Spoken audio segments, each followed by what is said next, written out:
Naannoon Washington DC aadaa hedduu kan qabu yoo ta'u, embaasiiwwan, dhaabbilee daldalaa sadarkaa addunyaaf manneen nyaataa sabaaf sablammootaa hedduu qaba. Namoonni Itoophiyaa, El Salvaadoor, Karibiyaaniif kanneen biroorraa dhufan magaalattiif naannoo ishee naannoo Meerilaandiif Virjiiniyaa keessa jiraatu. Nyaata, aartiiwwaniif shubbisa adda addaa hedduu kan agarsiisuuf feestivaalii nyaata aadaa addunyaa jedhamu dhiyeenya kana waggaa 6ffaaf geggeeffame.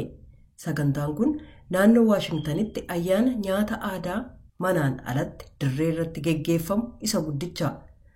Alaabaan mirmirsamuudhaan paarkii seena qabeessa Aleksaandariyaa Virjiiniyaa keessatti argamu keessatti biyyoonni 40 bakka bu'aniiru.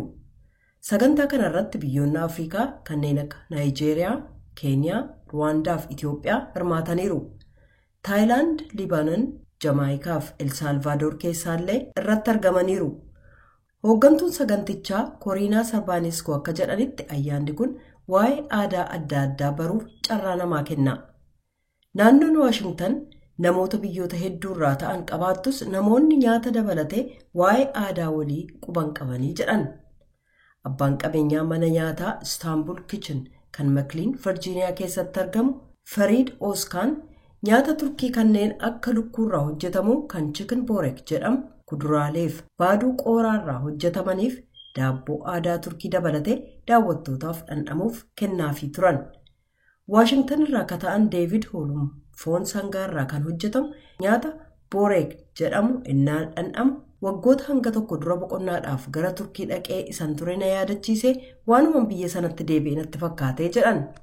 Bakka alatti nyaati gurguramuuf namoonni toora dheeraa qabatanii jiran keessaa Saas Groondiin Baltar nyaata warra Indooneeziyaa lukkuurraa hojjetame dhiyeessaa turan. Saataa jedhama.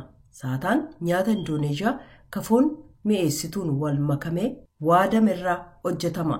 Nyaata Indooneeziyaa kan adda taasisu odolaawwan biyyattii keessaa akkaataa nyaata itti qopheessan kan ofii isaanii qabu. Nyaati isaanii kaan hedduu kan mi'aawu yoo ta'u, kaan immoo mi'eessituu adda addaan hojjetama. Indoneeziyaan addunyaarraa biyya uummata musliimaa hedduu qabdu waan ta'eefis sanaafis ta'uu mala. Kabroon immoo agarsiisi aadaa qalbii daawwattootaa hawataa ture. Kaampaniin dhiichisaa Raqs El Hope jedhamu immoo shubbisa warra Masrii agarsiisaa ture. Kan Waashingtan keessa maadheffate daayirektarri garee oguma kanaa Adriyaan Waaln akka jedhanitti dhugumatti miidhaginni dhiichisaaf huccuuwwanii jira. Garuu dubartoonni walitti qabamanii ayyaaneffachuutti immoo gammadeeraa jedhan. Dhiichisa kana keessaa hangi tokko dhiichisa gosa muuziqaa hip-hoppiif jaaz jedhamullee of keessaa qabaa jedhaniiru. Hedduu utuun turin immoo huccuu hulluuwwaniin faayam uffachuudhaan dhiichisa warra Peeruu ka tokkummaa Peeruu jedhamu agarsiisamaa ture. Daayirektara garee sanaa akka ta'an Lourdes Curey naannolee Peeruurraa akka ta'an dhiichisaawwan dhibbaan lakkaa'aman qabna. Kanaaf daawwattoonni biyya keenya hagam aadaan badhaatu akka taate akka argan barbaannaa jedhan. Kan El Salvaadoor keessatti guddate Ricardo Martinez dhiichisa kan taphataa ture. Muuziqaaf dhiichisni waan nama gammachiisuuf irratti hirmaachuu malee filannoon qabu jedhe. Agarsiisni beekamaan kabiraan shubbistoota Hindii giddugala aadaa Kalavaardii Center for Performing Arts jedhamuuf Harandan Virjiiniyaa irraa dhufan kan irratti hirmaatan ture. Hundeessituun waaltaa Kalavaardii Sheelaa Ramaant biyya Hindiitti dhalatte. Shubbisi aadaa Hindii waa'ee sirriif dogoggoraa seenaa kan himu yoo ta'u, oduu durii yookaan sheekoo Hindiirraa waan baay'ee fudhataa jetti. Shubbisuun kun bakka uummanni lubbuu qabu hundi itti kabajamu uumamaan wal qabataa jetteetti. Shubbisa malees dhalattoonni aartiiwwan isaanii agarsiisaa turan. Hennaadhaan aartii faayame kan hojjettu Kaviitaa Dutiyaa umurii ishee waggaa 15tti gara Yuunaayitid Isteetsitti godaante.